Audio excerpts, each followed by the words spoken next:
Halo semua, perkenalkan kami dari kelompok 2. Di sini kami akan menjelaskan mengenai strategi peningkatan keterampilan tenaga kerja di sektor formal dan informal.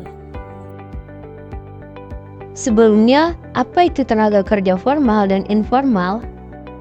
Tenaga kerja formal adalah mereka yang bekerja dalam sektor ekonomi resmi atau formal.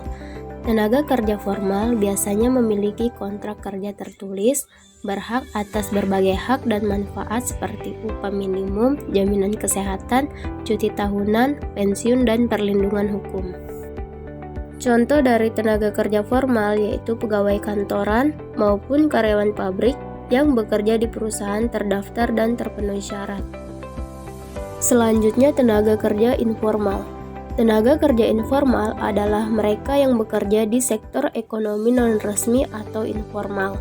Tenaga kerja informal ini tidak memiliki kontrak kerja yang formal dan seringkali mereka bekerja dalam kondisi yang tidak teratur. Berbanding terbalik dengan tenaga kerja formal, tenaga kerja informal ini tidak memiliki hak yang sama seperti pekerja formal. Tenaga kerja informal ini tidak memiliki cuti tahunan maupun jaminan sosial.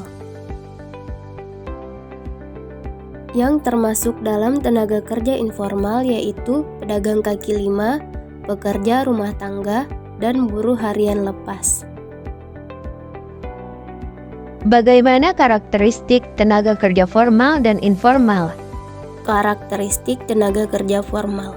Yang pertama, kontrak kerja tertulis, di mana pekerja formal memiliki kontrak kerja tertulis yang mendefinisikan persyaratan pekerjaan, upah, jaminan dan hak serta kewajiban pekerja dan majikan. Kedua, upah dan manfaat tetap. Tenaga kerja formal menerima upah atau gaji yang tetap sesuai dengan kontrak kerja dan mendapatkan manfaat seperti jaminan kesehatan, pensiun, cuti tahunan, dan insentif lainnya. Ketiga, sektor resmi atau terdaftar. Tenaga kerja formal biasanya bekerja di sektor ekonomi resmi atau terdaftar secara sah dalam perusahaan atau badan usaha yang diatur. Keempat, perlindungan hukum. Tenaga kerja formal mendapatkan perlindungan hukum yang kuat melalui Undang-Undang Tenaga Kerja yang mengatur hak-hak mereka, termasuk perlindungan dari pemutusan hubungan kerja yang semena-mena, jam kerja yang wajar, dan hak untuk bergabung dalam serikat pekerja. Kelima, jam kerja teratur. Tenaga kerja formal ini memiliki jam kerja yang teratur dan kondisi kerja yang terdefinisi dalam kontrak kerja. Keenam, pengakuan sebagai karyawan. Tenaga kerja formal dianggap sebagai karyawan oleh majikan dan pemerintah, sehingga mereka memiliki hak-hak tertentu yang dilindungi oleh undang-undang. Selanjutnya, karakteristik tenaga kerja informal. Yang pertama, kurangnya kontrak tertulis. Tenaga kerja informal seringkali tidak memiliki kontrak kerja yang formal atau tertulis, di mana hubungan kerja mereka mungkin didasarkan pada kesepakatan lisan atau tidak resmi. Kedua, pembayaran bervariasi atau tidak tetap. Upah atau pembayaran bagi pekerja informal seringkali tidak tetap dan mereka mungkin dibayar secara harian ataupun mingguan. Ketiga, sektor non-resmi atau informal. Tenaga kerja dapat bekerja di sektor ekonomi non-resmi, termasuk pekerjaan seperti pedagang kaki lima, buruh harian lepas, atau pekerja rumah tangga. Keempat, pembatasan perlindungan hukum. Tenaga kerja informal memiliki akses yang lebih terbatas terhadap perlindungan hukum, seperti perlindungan dari pemutusan hubungan kerja yang tidak adil atau jaminan kesehatan. Kelima, jam kerja yang tidak tetap. Tenaga kerja informal mungkin memiliki jam kerja yang tidak teratur dan kondisi kerja yang kurang terdefinisi. Keenam, kewenangan yang terbatas.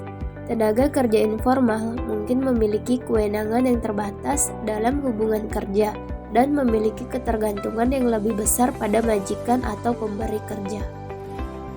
Bagaimana strategi peningkatan keterampilan tenaga kerja di sektor formal dan informal? Sebelumnya, apa itu strategi peningkatan keterampilan tenaga kerja di sektor formal dan informal? Strategi peningkatan keterampilan tenaga kerja di sektor formal dan informal adalah suatu pendekatan yang bertujuan untuk meningkatkan kemampuan dan produktivitas pekerja baik di sektor formal maupun sektor informal.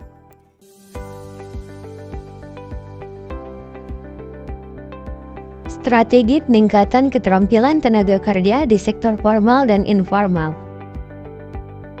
Yang pertama, pendidikan dan pelatihan terpadu. Dengan menyediakan akses yang lebih baik ke pendidikan dan pelatihan yang relevan dengan kebutuhan sektor formal dan informal. Hal ini dapat meliputi program pendidikan formal, kursus pelatihan, dan workshop.